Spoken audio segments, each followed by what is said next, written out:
Good morning students. और क्या चल रहा है, पढ़ाई कैसी चल रही है तुम्हारी?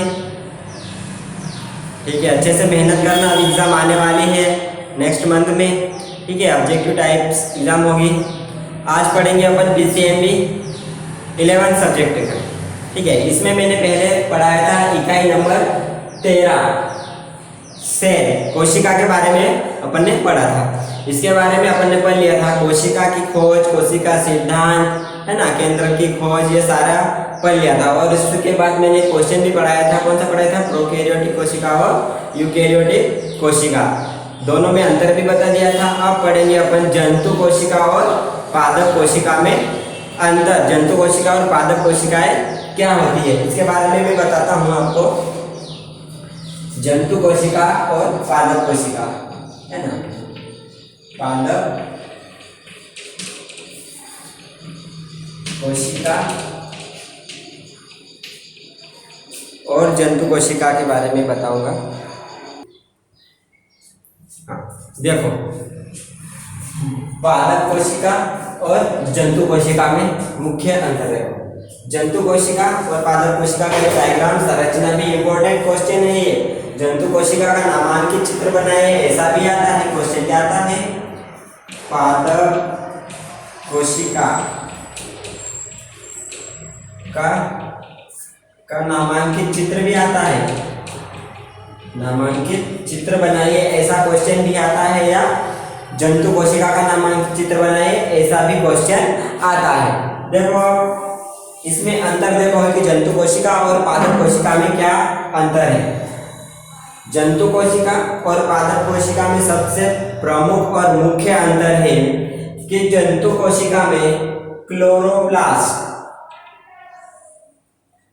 नहीं पाया जाता है। इसमें नहीं पाया जाता है क्लोरोप्लास्ट, इसमें नहीं पाया जाता है। ठीक है, यह मुख्य अंतर है। दूसरा,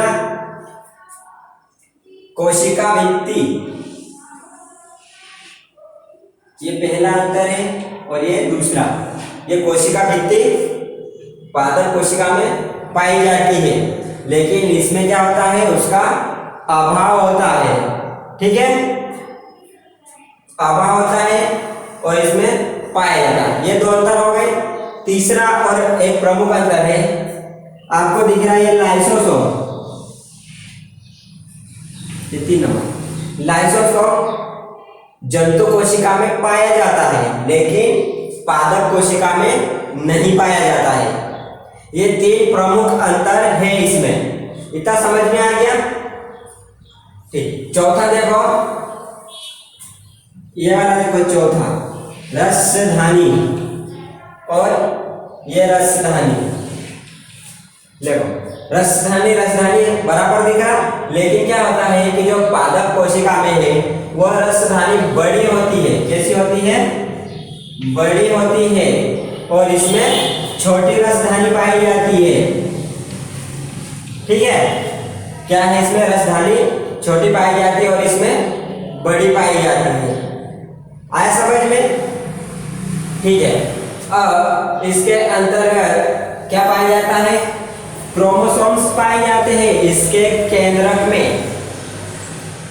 जंतु कोशिका में क्या पाए जाते हैं? केंद्रक में क्रोमोसोम पाए जाते हैं, लेकिन इसमें नहीं पाए जाते। ये आपका 5वां अंतर है। आइए 5वां अंतर समझ में। अब अगर पूछ लिया जाए कि इसकी संरचना को समझाइए, ठीक है, क्या बता पूछ लेगा वो, इसकी संरचना को समझाइए करके आ गया क्वेश्चन, तो कैसे समझाओगे आप? इसमें जो कोशिका भित्ति है वो सेल्यूलोज की बनी होती है। किसकी बनी होती है?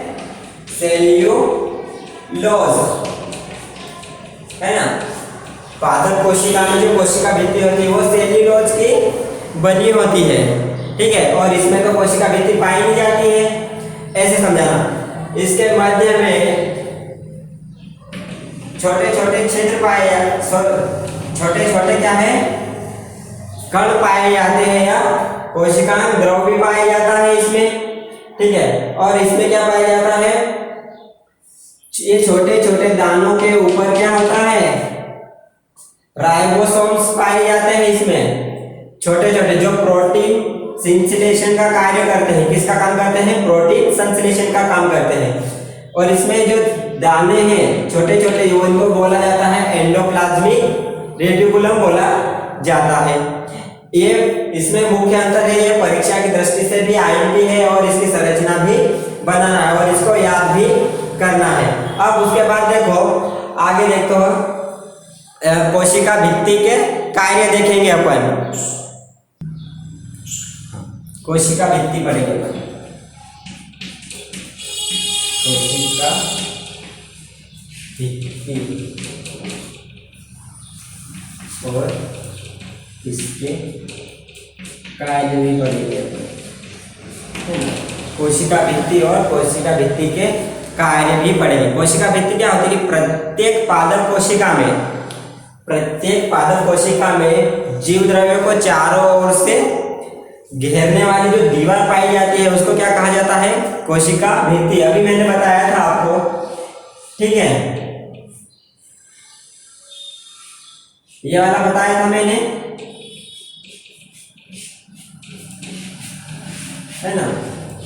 ये यहाँ पर ये पाया जाता है, क्या पाया जाता है? जीव द्रव्य। तो इसको चारों ओर से घेरने वाली जो भित्ति होती है उसको ही क्या कहा जाता है? कोशिका भित्ति कहा जाता है। अब कोशिका भित्ति के भाग या इसके प्रकार, तो पहला प्रकार है प्राथमिक भित्ति, ठीक है। इसके 3 भाग होते हैं, प्राथमिक भित्ति, द्वितीयक भित्ति और मध्य पटलिका। अब इन तीनों के बारे में मैं बताता हूँ। देखो कोशिका भित्ति कितने हैं? तो 3 भाग होते हैं। पहला क्या होता है?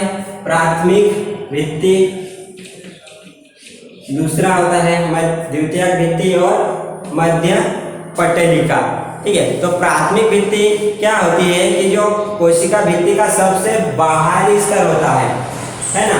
ये वाला जो होता है कोशिका का सबसे बाहरी स्तर होता है ना। और जो काय का बना होता है? सेल्यूलोज और शर्करा का बना होता है, सेल्यूलोज और शर्करा, है ना। सेल्यूलोज और शर्करा का बना होता है, ठीक है। दूसरा है द्वितीयक भित्ति। ये क्या होती है? प्राथमिक भित्ति के ठीक नीचे पाई जाती है। प्राथमिक भित्ति के ठीक नीचे पाई जाती है और ये बहुत सी परतों की बनी होती है। कैसी बनी होती है? बहुत सी परतों की बनी होती है और यह सिर्फ सेल्यूलोज की बनी होती है, ये सेल्यूलोज की बनी होती है। और तीसरा जो है मध्य पटलिका है। तो जो मध्य पटलिका होती है वो क्या होती है कि जो 2 नवनिर्मित, है ना, क्या है? 2 नवनिर्मित कोशिकाओं को जोड़ने का काम करती है, ठीक है। 2 नवनिर्मित कोशिकाओं को क्या करती है? जोड़ने का काम करती है। देखो एक ये वाली कोशिका और ये वाली कोशिका, इन दोनों के बीच में पाई जाती है मध्य पटलिका, जो दोनों को जोड़ने का काम करती है। और यह सामान्यतः पेक्टिन नामक पदार्थ की बनी होती है। किसकी बनी होती है? पेक्टिन, पेक्टिन नामक पदार्थ की बनी होती है, ठीक है। इतना समझ में आया। अब इसके कार्य देख लो, कोशिका भित्ति के कार्य कि कोशिका भित्ति के कार्य होते हैं। सबसे पहला कार्य है कि यह कोशिका को सूखने से बचाती है। कोशिका भित्ति जो होती है वो कोशिका को सूखने से बचाती है, पहला पॉइंट। और दूसरा पॉइंट क्या है? जो है कि यह कोशिका का क्या है?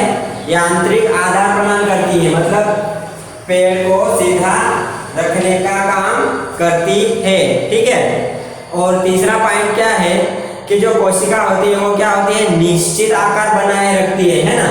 कोशिका जो होती है कैसा करती है? निश्चित आकार को बनाए रखती है। तीसरा और चौथा पॉइंट एक हो जाएगा कि यह बाहरी आक्रमणों से क्या करती है? रक्षा करती है, ठीक है। ये 4 इसके कार्य हो गए। अपन पहले कोशिका की संरचना के बारे में पढ़े थे, कोशिका भित्ति की संरचना पढ़ी, जंतु कोशिका और पादप कोशिका के बारे में पढ़ा, है ना। ये सारे मुख्य है, इंपॉर्टेंट क्वेश्चन है। कोशिका भित्ति के कार्य या कोशिका की संरचना आती ही आती एग्जाम में और आएगी, ठीक है। अब इनको अच्छे से याद करना और अगला टॉपिक अपन पढ़ेंगे उसके बाद में कोशिका द्रव और उसके से संबंधित, ठीक है। Thank you.